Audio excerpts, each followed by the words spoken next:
அனைவருக்கும் இனிய காலை வணக்கம். நான் வைத்தியர் டாக்டர் ஸ்ரேஷ்டா, வைத்திய அதிகாரி சுகாதார மேம்பாடு. இன்று நாங்கள் பேச இருக்கும் முக்கியமான விடயம் ஃபேட்டி லிவர் டிசீஸ் மற்றும் கேஸ்ட்ரைட்டிஸ் என்னும் நோய் பற்றியது. ஃபேட்டி லிவர் டிசீஸ் என்பது பல நாடுகளில் முக்கிய பிரச்சனையாக இருக்கிறது. Fatty liver disease silent killer அல்லது சைலண்ட் பேண்டமிக் என சொல்லப்படுகிறது. இதற்கு காரணம் 30% மருத்துவரின் சனத்தொகை 30%மானவருக்கு இந்நோய் அறிகுறி இருப்பதனால் இது சைலண்ட் கில்லராக கருதப்படுகிறது. மற்றும் இது பாரதூரமான நோய் ஏற்படுத்தக்கூடியதாக இருப்பதால் ஃபேட்டி லிவர் டிசீஸ் முக்கியமான ஒரு பேண்டமிக்காக கருதப்படுகிறது. ஃபேட்டி லிவர் டிசீஸ் என்பது 5%க்கு மேல் கொழுப்பு படிவதன் மூலம் ஃபேட்டி லிவர் டிசீஸ் உருவாகிறது. இந்நோய்க்கான காரணிகளாக அதிக மது பாவனை, மெட்டபாலிக் சிண்ட்ரோம் அதாவது அதிக உடற்பருமன் மற்றும் தொப்பை மற்றும் டயபெட்டிஸ் மெலிட்டஸ் போன்ற நீரிழிவு நோய் போன்ற காரணங்கள் இருக்கிறது. இதேபோல் அதிக கொலஸ்ட்ரால், அதிக உயர் துரித அமிலம் போன்றவை நோய் காரணியாக இருக்கிறது. சில மருந்துகளின் பக்க விளைவுகள், அதாவது கேன்சருக்கு வழங்கப்படும் கீமோதெரபி போன்ற மருந்துகளின் மூலம் இந்நோய் ஏற்படக்கூடிய வாய்ப்புகள் உள்ளது. மற்றும் மூட்டு நோய், ஆர்த்ரைட்டிஸ் அல்லது தோல் நோய், ஸ்கின் டிசீஸ் போன்ற நோய்களின் தொடர்பட்டதாகவும் ஃபேட்டி லிவர் டிசீஸ் இருக்கிறது. மற்றும் இந்த மரபணுக்களின் அதாவது ஜெனடிக் மரபணுக்களின் மூலமாக குடும்பங்களிடையே இந்நோய் பரவக்கூடியதாக இருக்கிறது. நோய் அறிகுறிகள் ஃபேட்டி லிவர் டிசீஸ் நோய் அறிகுறிகள் ஆரம்ப நிலையில் நோய் எந்த ஒரு அறிகுறியும் காட்டாது.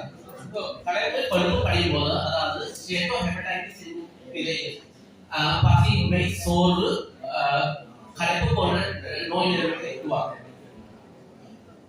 மேலும் அட்வான்ஸ் நிலையில் எலக்ட்ரிசிட்டி சம்பந்தப்பட்ட நோய் அறிகுறிகளை உருவாக்கலாம். உடல் வீக்கமடைதல், மஞ்சள் காமாலை, இரத்த வாந்தி மற்றும் மேல்சாமம் தொகுதியில் ஏற்படும் இரத்த போக்கு போன்ற நோய் அறிகுறிகள் அட்வான்ஸ் நிலையில் ஏற்படக்கூடியதாக. இந்நோய் ஃபேட்டி லிவர் டிசீஸ் இனம் காணப்படுகிறது.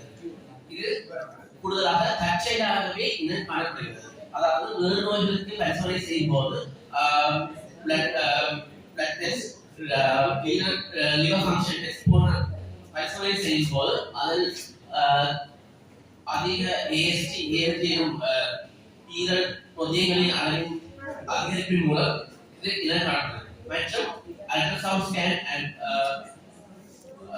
கம்பார்ட் தொகுதியின் அல்ட்ராசவுண்ட் ஸ்கேன் செய்யும் போது ஈரல்களின் கொழுப்பு படிவு இனம் காணப்படுகிறது. இதன் பல நிலைகளில் உள்ளது. ஸ்டேஜ் 1, ஸ்டேஜ் 2, ஸ்டேஜ் 3 மூன்று நிலைகளில் உருவாகலாம். விசேஷங்கள் அதன் படி நிலைகளை கண்டறிந்து அதற்கான தீர்வுகளை கண்டறியலாம்.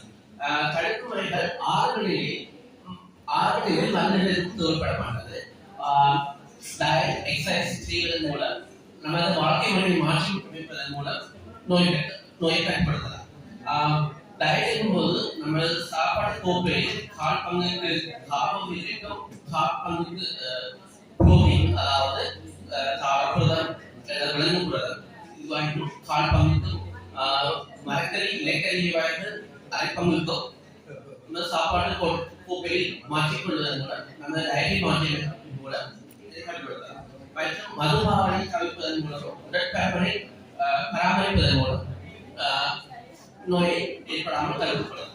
மற்றும் எக்ஸசைஸ் உங்களுக்கு தெரியும், சாதாரணமாக ஒரு நாளைக்கு 30 நிமிடங்கள் படி, வாரத்துக்கு 150 நிமிடம், 5 நாட்கள் 150 நிமிடங்கள் படி செய்ய வேண்டும். நோய் அட்வான்ஸ் நிலையை அடையும் போது விட்டமின் இ போன்ற மருந்துகள் வைத்திய பரிந்துரைப்பின்படி வழங்கப்படுகிறது. இதுதான் முக்கியமான விஷயங்கள். நன்றி. இத்தகவலை வழங்கியது இலக்கை மற்றும் உடல் சம்பந்தப்பட்ட விசேட வைத்திய நிபுணர்கள் மற்றும் சுகாதார மேம்பாட்டு